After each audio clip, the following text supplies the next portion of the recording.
Taste the Daily.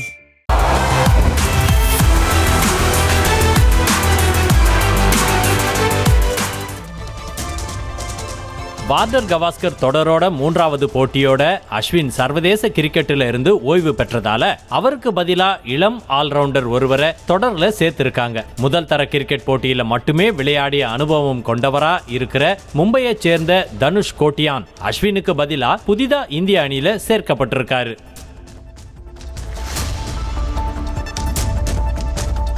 பயிற்சி பிச்சுகளால இந்திய அணி அதிருப்தி அடைந்து இருக்கிறதா மெல்போர்ன் மைதான மேற்பார்வையாளர்கள் தெரிவிச்சிருக்காங்க.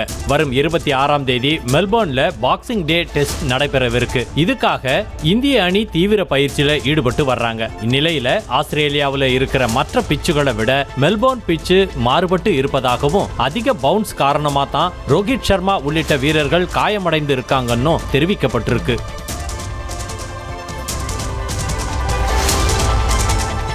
முகமது ஷமிக்கு முழு உடல் தகுதி இல்லைன்னு அதனால ஆஸ்திரேலிய அணிக்கு எதிரான கடைசி 2 டெஸ்ட் போட்டியில இணைய மாட்டாருன்னு பிசிசிஐ தெரிவிச்சிருக்காங்க. காயம் குணமடையாததால நீண்ட நாட்களா சர்வதேச கிரிக்கெட் விளையாடாம இருந்த முகமது ஷமி ஓரளவுக்கு முன்னேறி முதல் தர போட்டிகள்ல கடந்த மாதம் விளையாடி வந்தாரு. இந்நிலையில அவர் பார்டர் கவாஸ்கர் தொடரோட கடைசி 2 போட்டியில இணைவதற்கான வாய்ப்பு இருக்கிறதா சொல்லப்பட்ட நிலையில முழு உடல் தகுதியை ஷமி பெறலன்னு அதனால அவர் தொடர்ல இணைய மாட்டாருன்னு பிசிசிஐ தெரிவிச்சிருக்காங்க.